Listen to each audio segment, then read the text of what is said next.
he has to know that other people are going to look at him and consider that immature. I don't consider him immature.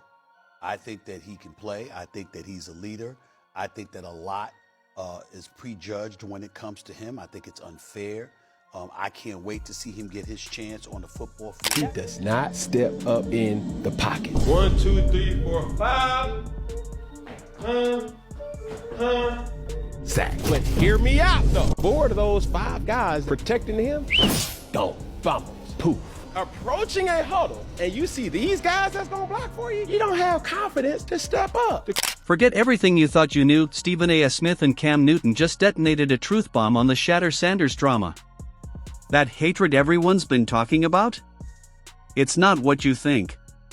They didn't just speak out, they ripped the mask off the entire narrative like exposing a rigged magic trick.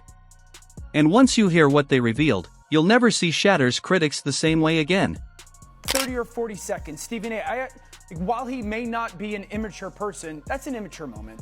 It is. Does that 30 or 40 seconds help you in your own building? Like, is that moment, is there anybody in the Cleveland Browns that in that building that sit there and go, yep, that's a good moment for Shedeur. He shows growth or maturity, or he handled that well or whatnot. He handled the disappointment. He needs to be a company man. Like, let's just be real. You gotta go be a company man. Like, totally. Shedeur Sanders doesn't get to be Shedeur Sanders. Say the corny answer. You gotta say the corny answer. You gotta stick to the company line. So, the Cleveland Browns, the undisputed kings of chaos, have somehow turned a simple depth chart into a full-blown Netflix series.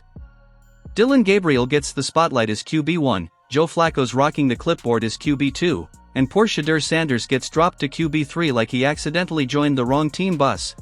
Shedeur Sanders, this message is directed to you. Lead with work, not clout. I think he took on the persona of a DB, not a QB. As a DB, you're able to do certain things. You can speak loud and be rambunctious and have that bravado, but as a quarterback, reminder, you are the CEO of that franchise. What do I mean? You have what I've labeled the Super Six that you have to pander to. And just like that, you could practically hear Stephen A. Smith's forehead veins bursting from miles away.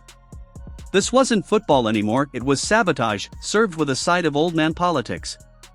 Because let's be real, the real story wasn't Dillon Gabriel finally landing a starting gig after 6 years in college, 3 different schools, and enough eligibility loopholes to file for Social Security.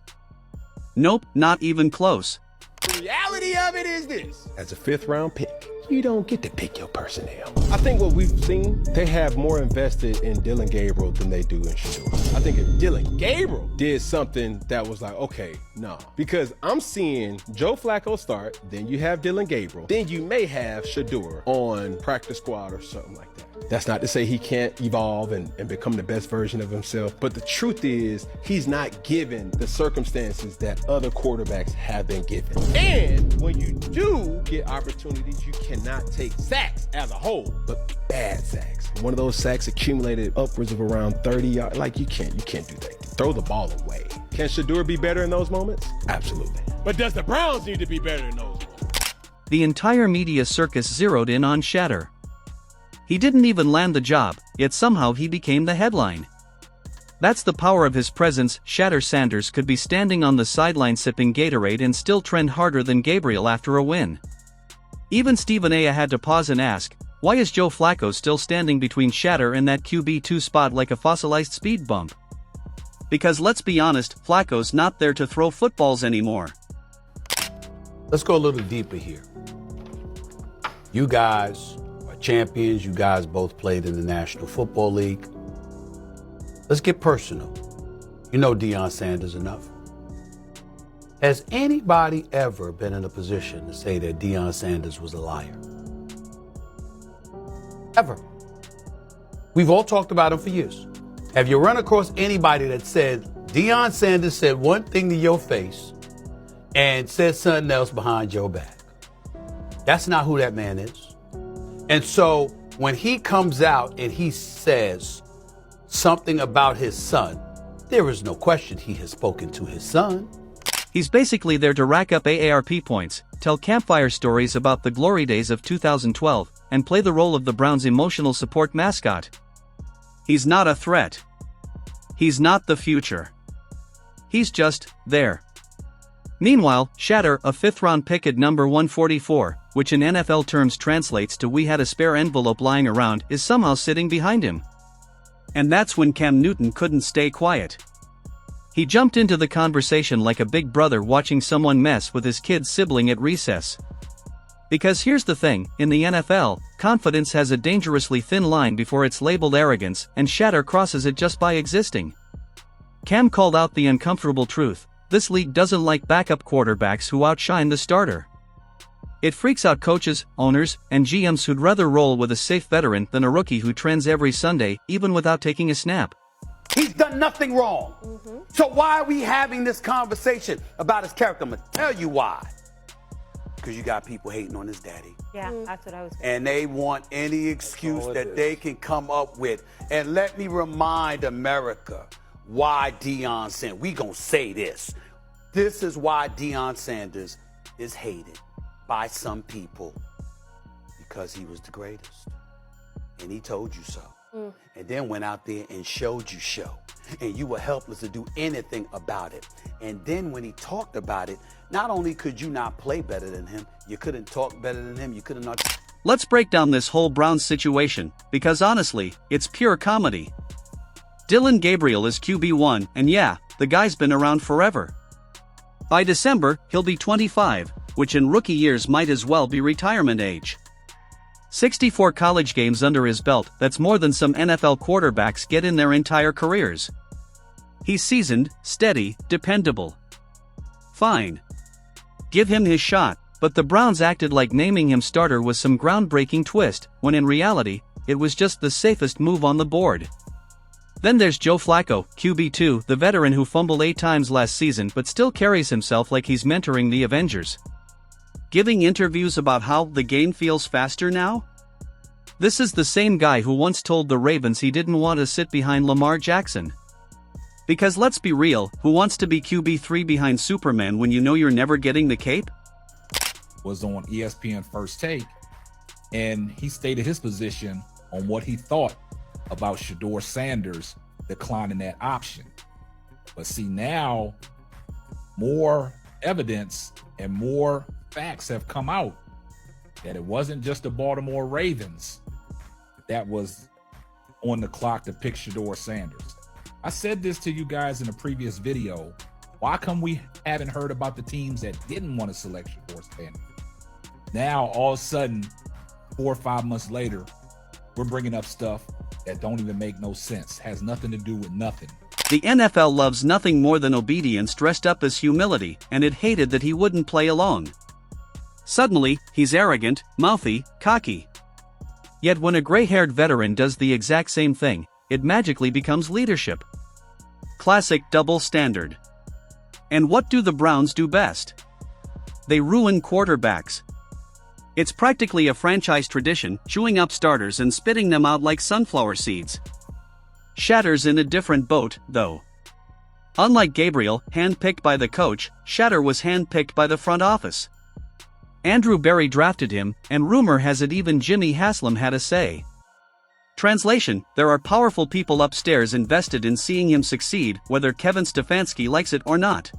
Shedeur has all the intangibles, and we love the poise. His arm is not that strong. He's not that mobile, but he's a winner. That's the kind of stuff that we've said about the Brock Purdy's of the world and others. Cam Ward, 67% of his passes completed, 4,313 yards. He has size. He has arm strength. Let's say you're talking about Cleveland. Let's say you're talking about Tennessee. Let's say you're talking about New York.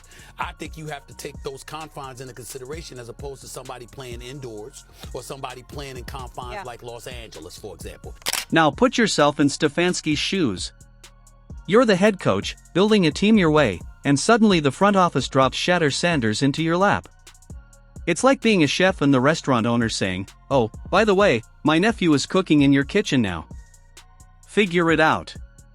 Naturally, Stefanski leans on the guys he knows, Gabriel and Flacco, because those are the players he actually controls. Shedeur? He's a ticking time bomb of talent and ego, and the coach knows he can't rein him in. Then there's the media frenzy. Try naming any other team's third-string QB. Can't do it, right? Most of them are unknown, some even working part-time at Planet Fitness in the offseason. Shedeur Sanders? QB3 and more famous than half the starters in the league. That spotlight is simultaneously his curse and his crown. We're talking about a quarterback.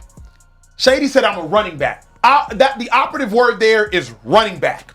We're talking about a quarterback. A quarterback is supposed to, at least historically in the game of football, and even present day, lead a team.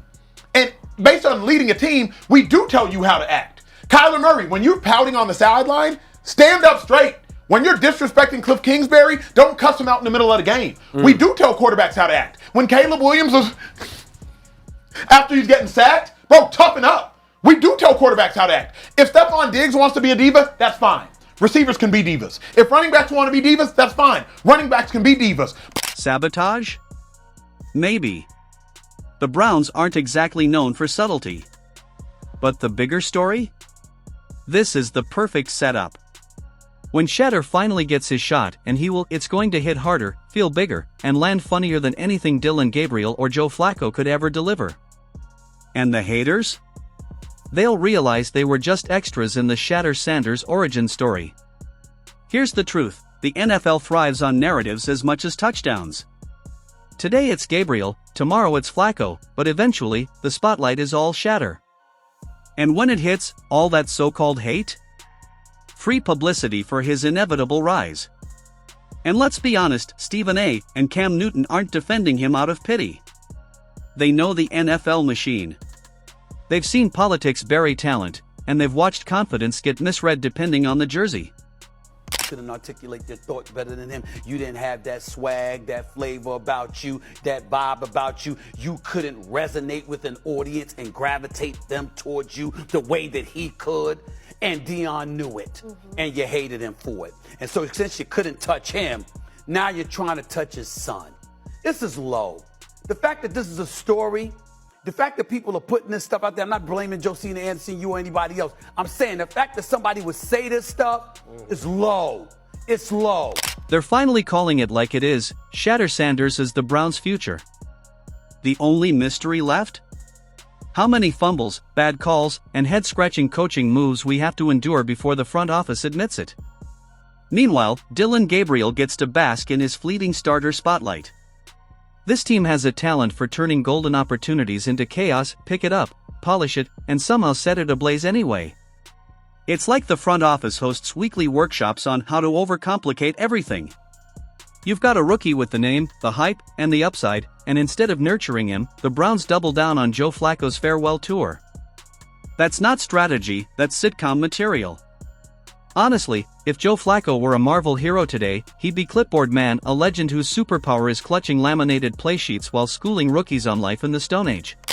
We heard RG3 earlier today talk about Shedeur Sanders needs to be announced a starter. If they turn away from Joe Flacco, he should get the shot before Dillon Gabriel because he's going to bring in a spark. And a lot of people think that Shedeur Sanders has a lot of continuity with a lot of veterans on the team. And Shedeur Sanders is well liked in the locker room. This is not no slight on Dillon Gabriel, but if Dillon Gabriel is going to be around for a while and they consider Dillon Gabriel as their backup quarterback or potentially their franchise quarterback, why don't you throw Shedeur in there and give Shedeur a chance? And yet, somehow, this is the guy standing in Shedeur's way, a man whose mobility is about on par with a parking meter. And we're supposed to believe that's better for the team than letting Shedeur at least claim the number 2 spot? Come on.